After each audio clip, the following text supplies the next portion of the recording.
तो ये था प्रेस कॉन्फ्रेंस का वो अहम हिस्सा जिसके बाद सहमति की स्थिति बन गई है और उसकी औपचारिक घोषणा की गई है।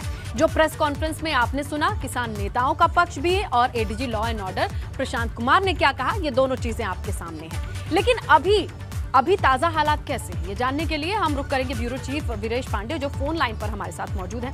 वीरेश, अभी कैसा माहौल है, क्या स्थिति है, क्या कुछ देख पा रहे हैं आप? देखिए, मैं अपनी आंखों देखा हाल दर्शकों को बताऊं, और हाल ये है कि जो शव 4 रखे गए थे धरना स्थल पर, उन्हें पोस्टमार्टम के लिए ले जाया जा चुका है। और साथ ही रणनीति बनाने वाली टीम, जिसमें ADG law and order Prashant Kumar, ACS कार्मिक Devesh Chaturvedi, ADG zone SN Sawat, Lakshmi Singh IG range, और इसके अलावा जो यहाँ के डीएम एसपी, वो सब सुकून की मुद्रा में है। और हम कह सकते हैं कि इस सफलता के बाद से जिस तरीके से किसानों के साथ उनकी बातचीत हुई है, एक सफल मुकाम तक पहुंचे हैं, समझौता हुआ है, क्योंकि लग नहीं रहा था कि किसी मुकाम तक इतनी जल्दी पहुंच पाएंगे। जो बड़े अधिकारी थे, उनका भी कहना था कि ये आसान नहीं है, लेकिन इस सफलता के बाद हर लोग अपना खाना पीना शुरू किए हैं कि अब चूंकि रात से जगे हुए हैं। जब से मुख्यमंत्री के निर्देश के बाद ये सारे अधिकारी लखनऊ से चलकर आनंद फानंद में यहाँ पहुंचे। देर रात घनघोर बारिश हुई, रात में खाना पीना कुछ नहीं मिला, तो अब सुकून के भाव से जो जहाँ है वहाँ खाने पीने और जहाँ भी है चाय पीने की स्थिति में है। साथ ही मीडिया के लोगों की भी ये स्थिति है, क्योंकि अब जो किसान हैं वो आंदोलनरत नहीं है, उनकी मांगों को मान लिया गया है। तो एक हम कह सकते हैं प्रदेश के लिहाज से, लखीमपुर के लिहाज से, एक जो बड़ी अपनी घटना होने जा रही थी वो बच गई।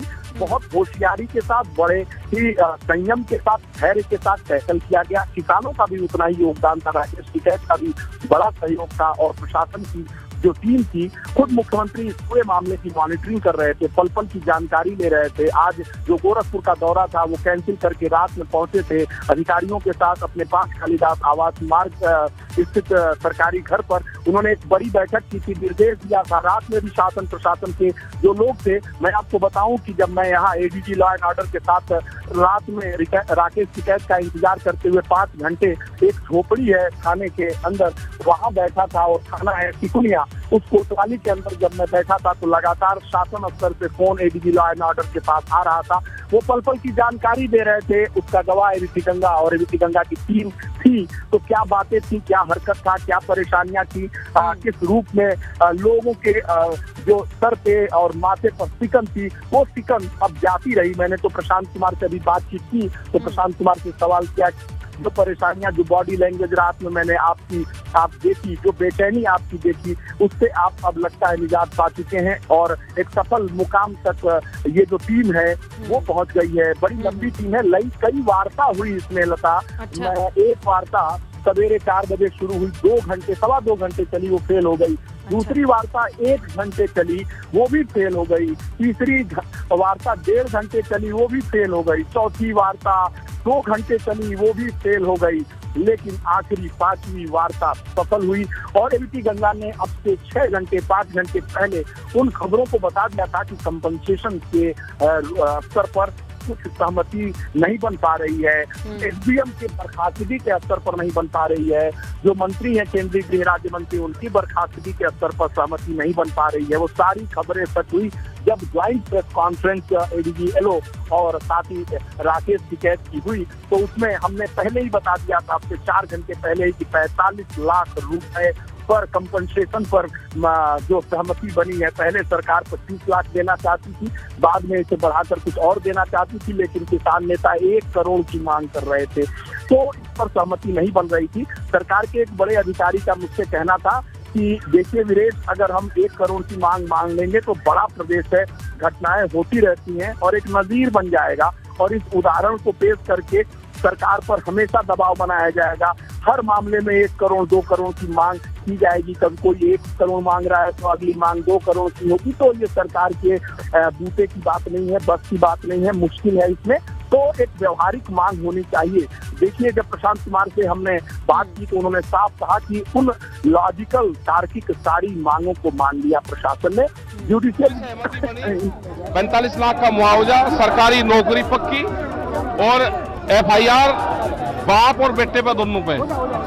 ये पहला वो होगा कि देश के होम मिनिस्टर पे FIR दर्ज हुई हो। 120 का मुस्लिम है, क्योंकि जो उन्होंने आज से 10 दिन पहले उन्होंने बयानबाजी करी थी वो भी कोर्ट करा जाएगा, और इसकी जुडिशियल इंक्वायरी ये सारी अभी PM होगा, उसके बाद। तो राकेश टिकैत भी अपनी बातों को रख रहे हैं कि कह रहे हैं भाई FIR दर्ज की जाएगी और इस वजह से हम माने हैं। इसके अलावा ब्यूरो चीफ वीरेश हमें लगातार बता रहे हैं कि पूरा घटनाक्रम रहा कैसे।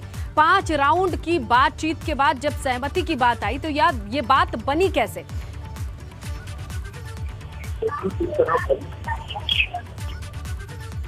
जी वीरेश, आप बताएं।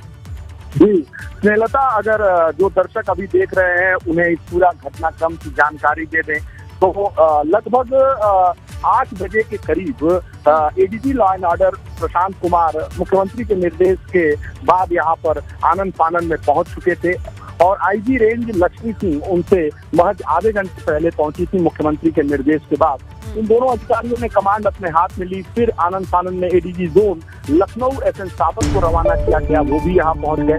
और उसके बाद से एक खबर आई कि कुछ IPS बिल्कुल वीरेश, आपको रोकना पड़ रहा है क्योंकि बड़ी जानकारी हमें दर्शकों से साझा करनी है। गृह राज्य मंत्री, उनके बेटे के खिलाफ केस दर्ज होगा, ये बड़ी जानकारी। गृह राज्य मंत्री अजय मिश्र के खिलाफ साजिश का मुकदमा होगा। टिकैत ने ये जानकारी साझा की है।